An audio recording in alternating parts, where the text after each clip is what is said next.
Welcome to the final lecture in this series on Utah's architectural history, which highlights the development of modern architecture in Utah. In our previous lecture, I showed this slide to feature the work of notable Utah architect Walter Ware, who is oftentimes called the Dean of Utah Architecture. Now, many of us look at this slide and see a collection of beautiful buildings. Architects living at the turn of the 20th century, however, would look at this same slide and only see what they considered to be wrong with the architecture of their time. These certain architects would assert that not only do these Walter Ware designed buildings relate little to the changing, fast-paced modern world, but these sorts of buildings were not the type of structures that could possibly contribute to this changing, fast-paced modern world by making it run more efficiently. These sorts of buildings and the architectural styles they embodied were little more than anachronisms, buildings that existed out of their proper place and time. Identifying when Utah's first modern architecture appears very much depends on one's definition of what modern means. For many historians, the first modern building in Utah, or rather the first building designed by an architect often described as modern and built in Utah, is Louis Sullivan's Dooley building, which once stood on West Temple Street in Salt Lake City. Louis Sullivan has been called a father of modernist architecture and the father of skyscrapers. The skyscraper being, of course, the very type of building that is most associated with modernist architecture and modern life. Sullivan's Dooley building is oftentimes identified as the best building Sullivan ever designed west of the Mississippi. And this is because the building embodied so many of Sullivan's most novel ideas about architecture. Sullivan used a metal frame to support the building. Rather than hiding this frame under thick cladding, as many architects of his time frequently did, Sullivan took this frame and conveyed it even on the exterior of the building via the vertical piers he used to support the structure. While the Dooley building was only about 6 stories high,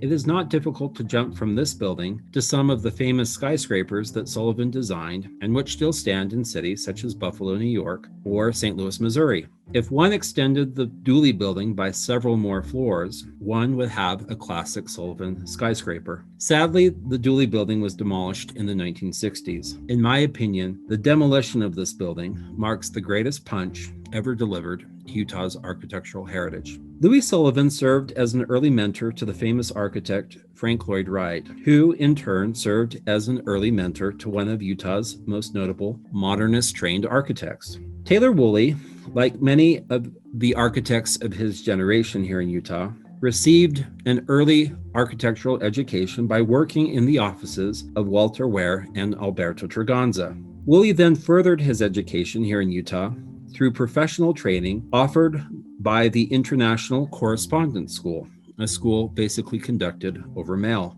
Woolley eventually relocated to Chicago, where he studied at the Art Institute of Chicago and worked as a draftsman to Frank Lloyd Wright. Eventually, Woolley made his way back to Utah, where he designed many notable homes in the prairie style. These homes still stand in and around Salt Lake City. Woolley's career is indicative, however, of many of Utah's earliest modernist-trained architects. Utah's artistic and architectural tastes during the first half of the 20th century were very conservative.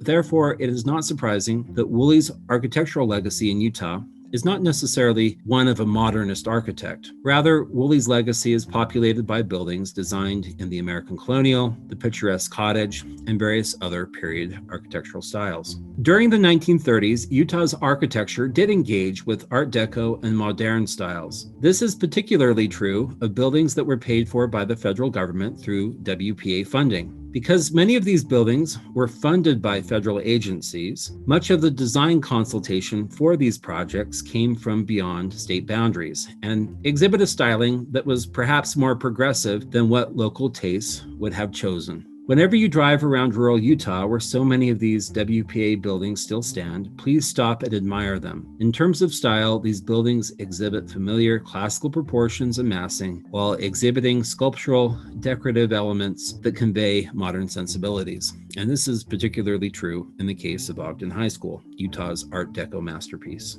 It wasn't until the 1940s that buildings inspired by the sort of metal and glass international modernist architecture, the very sort of architecture that most readily comes to mind when one thinks of modernist architecture, first appeared on the Utah landscape. Early, and I should note cautious, adopters of this style include Lowell Parrish, who received his training at Columbia University and then returned to Utah to design buildings such as the LDS Chapel pictured on this slide, which has a massing as well as other features that suggest influence from the International School of Architecture. It was not until the School of Architecture at the University of Utah was founded in 1949 by the strident modernist architect Roger Bailey that full-throated international modernist architecture, featuring primarily metal and glass structuring, appeared here in our state. Bailey not only advocated for the international style himself, but he brought other modernists to Utah to teach future generations of architects at the University of Utah to practice in the international modern style. One of the most notable of the architects that Roger Bailey brought to Utah to teach at the university is Stephen McDonald. McDonald studied at the Massachusetts Institute of Technology, where he not only learned the principles of modernist architecture, but he also developed a love of trial and experimentation within the modernist architectural lexicon. McDonald is particularly notable for the number of homes that he designed throughout the Salt Lake Valley, each one radically different than the next. Some of these homes exhibit an Asian sensibility, while others are more purely modernist. If and when you have an opportunity to tour one of Stephen McDonald's homes, take advantage of that opportunity. You will be well rewarded for doing so. Another notable architect to teach at the University of Utah during the architectural school's early years was John Sugden. Sugden trained in Chicago at the Illinois Institute of Technology under the tutelage of modernist master architect Mies van der Rohe. Sugden even assisted van der Rohe on some of the most iconic projects produced by that architect, including the much revered Farnsworth House in Plano, Illinois, and the Seagram Building, which stands in New York City. When he came to Utah, Sugden brought with him a van der Rohe aesthetic, which one can very much detect in the house that Sugden designed for his mother in Mill Creek and his design for the engineering building on the campus of the University of Utah. I wish to end this lecture with a tribute to one of my favorite 20th century architects in Utah, Slack Wimburn. Wimburn was trained as an architect in France in the Beaux-Arts program and then returned to Utah to design buildings in the traditional styles he learned while at school. As architectural tastes changed over the 20th century, Wimburn pivoted and learned how to design according to modernist stylistic dictates. The stylistic journey could not have been easy for Wimburn to make, as it involved constant invention and reinvention. Nevertheless, I salute Wimburn for making this effort and for enriching Utah's architectural legacy in the process. This concludes our series on Utah's architectural history. We hope you have enjoyed these lectures. We look forward to fleshing out the basic narratives we have presented in these 7 videos with new histories, which we will produce in the coming weeks, months, and years. Our ability to produce this future programming will depend on the support which we receive from our constituents. If you haven't already, please consider joining Preservation Utah and becoming part of our team. We appreciate all of our members and their tremendous generosity. Thank you very much.